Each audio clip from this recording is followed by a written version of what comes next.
I remade Narnia in 5 years because I'm an idiot, and here's how I did it.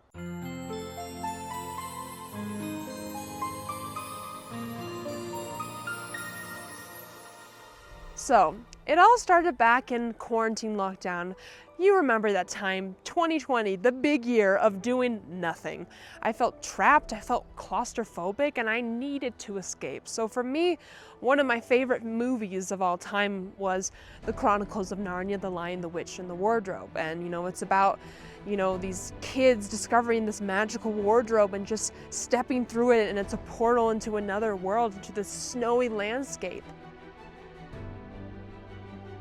Let's go to the mountains, let's go film in the snow, And when we got up here, it was just covered in snow, and it was the most snow I had ever seen in my entire life. There's a moment in it where I'm doing a snow angel, and you can literally see in the shot that my fingers are bright red. I also had a scene where I was climbing up a cliff in a blizzard. I remember it was the side of the road, and these cars were driving by what the hell is she doing?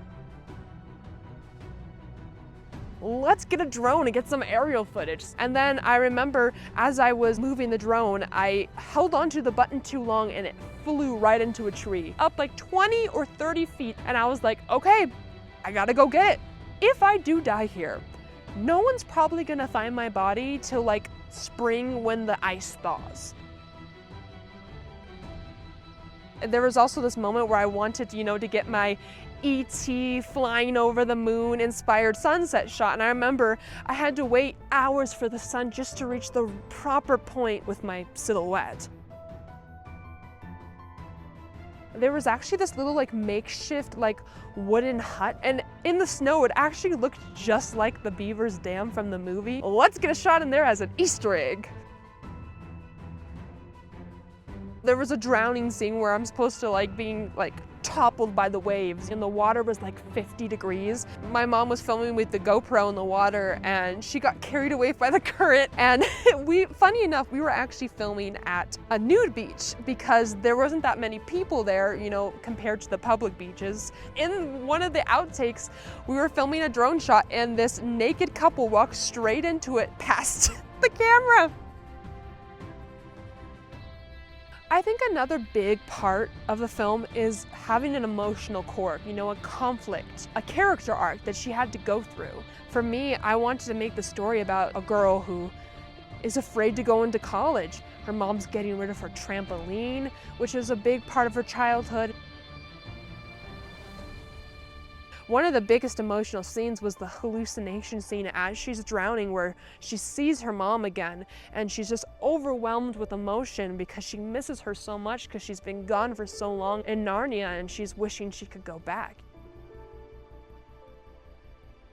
The New Zealand trip was interesting, to say the least. We wanted to visit Cathedral Cove, which was one of the filming locations for Prince Caspian. To say that it was gorgeous is such an understatement. Cathedral Cove is the most otherworldly place I have ever been to. It honestly it doesn't even feel real when you're standing right there.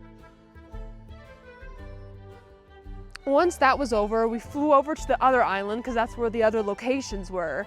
And the first stop was Onatini Fossil Place, which is where they filmed Aslan's camp. And when we got there, cows everywhere. And I remember I was walking near the fence line where the cows were. One of the cows just looked at me, and then they all started charging at the fence. Our next location, which probably was the biggest one, was Flock Hill, where the epic climactic battle was filmed. Sadly, this is private land, and we didn't realize that until we got there. We trespassed. I may or may not have been detained by security, but that's a story for another time. We actually got to the Witch's Rock, where the White Witch conducted our army, because they actually had built a fake rock, and it was made out paper mache or something, and it was still standing. So we continued our way up, and it was glorious. We got the whole view of the battlefield and the mountains, and it was just like the shot from the movie. So that was my New Zealand trip. I just kept having this idea, was me arriving at Aslan's camp and then me actually talking to Aslan and having a conversation with him about the battle. I did a green screen for this and it didn't make it into the cut and it looked really rough. I was like, all right, I'm gonna film most of this practically like at the park or like in nature, and then I'll just film like 1 or 2 shots with green screen.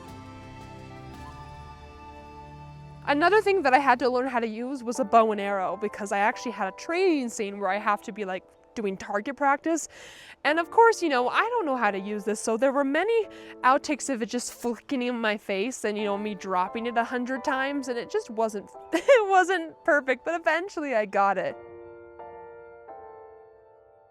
Another scene that was really important was the tent scene, because that's where she's in her battle gear and she's pacing back and forth, kind of having a panic attack, like, I'm about to go into battle. And then I was like, I have this shed in my backyard. Why don't we buy pieces of red and orange fabric, pin it to the walls to make it look like it's a big tent. I thrifted this really big mirror and just make it look all medieval, and it's a really cool scene.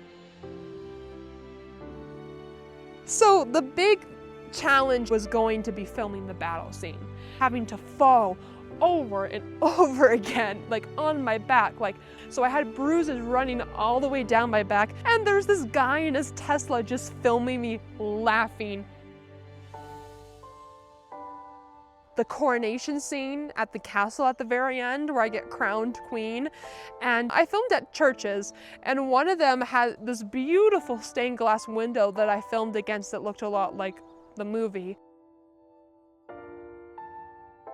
I think the biggest thing that sums up my love for Narnia is feeling homesick for a place that doesn't exist. I essentially created this world, but in the process of doing so, it created all these things in me that I didn't even know I possessed. I may have remade Narnia in 5 years because I'm an idiot, but in the long run, I have no regrets.